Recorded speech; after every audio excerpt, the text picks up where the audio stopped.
to be stupid. They're eating food that is making them stupid. They're on medications that are making them stupid. They're drinking themselves into oblivion every night of the week and smoking joints that may kill millions of brain cells.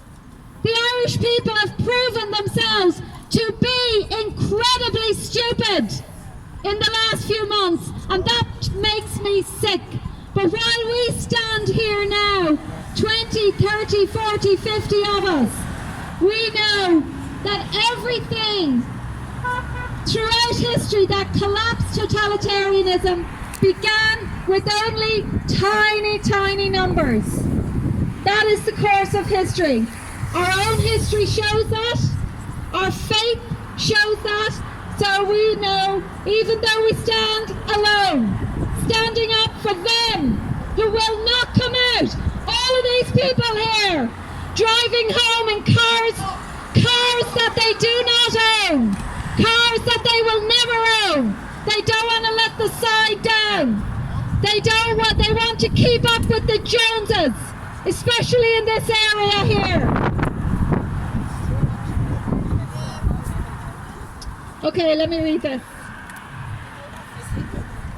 Break that one for today, because I won't just let me get the right page. Over now. Yay, you're back in if you want. See, I have to break it because it's too long. I won't get it too long. They're at the cutting me live now. They come for one of your neighbours and don't speak up. Surveillance censorship. They're cutting me live now.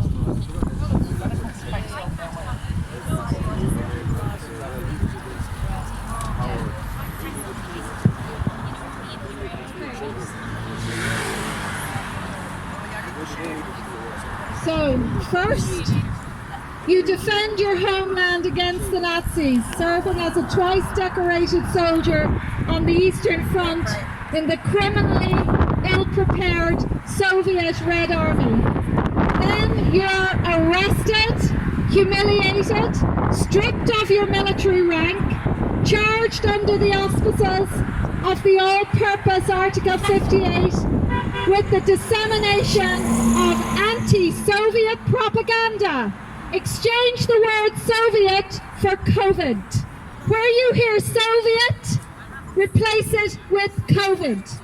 Because that's why people are being arrested all over the world at the moment for spreading anti-COVID propaganda, as they were for spreading anti-Soviet propaganda. This is where it is heading. You've seen the appalling scenes in Australia overnight of a woman due to have a scan for her baby. I'm not going to call it a fetus, it's a baby, pregnant and two little ones at home. And they came in because she had organised an anti-lockdown protest and arrested her. Now, we don't know whether there's a question mark over that, whether it was a psyop, because she has since said to cancel that protest that she was involved in organising. But I can understand the fear, because when you're left on your own in a prison cell, you know, it's surprising. That will never happen to me, but I can understand, especially when you have a baby in your womb who needs you to be in a state of calm. And we saw how another man in Melbourne today or yesterday was walking on his estate. He knew that he was being watched by their counterparts, and he started filming them, and next thing, arrested. Australia, like America, like the UK, is a home away from home for so many of our people. And when I see what's happening in Melbourne, I keep thinking, there's Irish people caught up out there. Our people are being subjected to this in Australia. They should be here with us fighting for this country, but they were forced out because of the corrupt economic system that we have bended down to for so many decades. So then you were charged with the dissemination of anti-Soviet propaganda and dragged off to Moscow's infamous Lubyanka prison. There, through the bars of your cell, you watch your beloved country celebrating its victory in the great patriotic war. Then you are sentenced in absentia to 8 years of hard labour. But you got away easy. It wasn't so long afterward that people in your position were awarded a tenner and then a quarter of a century. And fate isn't finished with you yet, not by any means. You develop a deadly cancer in the camp, endure the exile imposed on you after your imprisonment ends, and pass very close to death. Despite all of this, you hold your head high. You refuse to turn against man or God, although you have every reason to do so. You write instead, secretly at night, documenting your terrible experiences. You craft a personal memoir, a single day in the labour camp, a miracle of miracles. The clouds part, the sun shines through. Your book is published and in your own country. It meets with unparalleled acclaim, nationally and internationally. But the sky darkens once again and the sun disappears. The repression returns. You become once again a non-person. The secret police, the dread KGB, sees the manuscripts of your next book. It sees the light of day nonetheless, but only in the West. The West. The West. Synonymous with freedom. What is the West now? Only a police state. A cocktail of police states where people have bent down to tyranny. But there your reputation grows beyond the wildest of imaginings.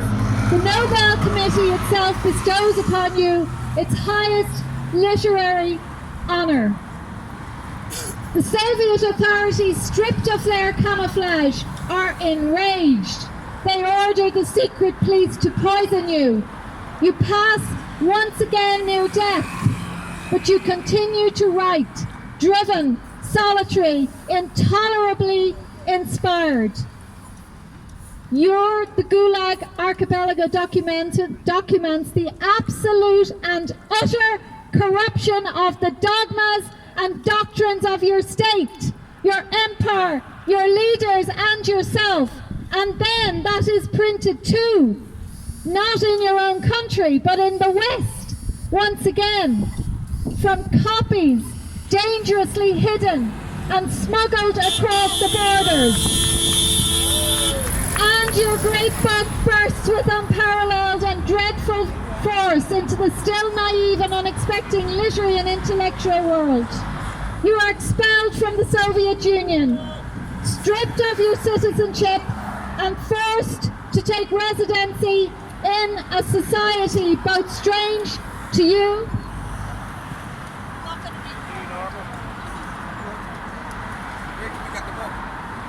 and resistant in its own way to your prophetic words.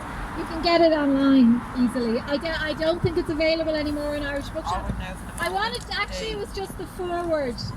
This is from Alexander Solzhenitsyn's speech that he made when he received the Nobel Prize. So this is short, and then I'm going to finish.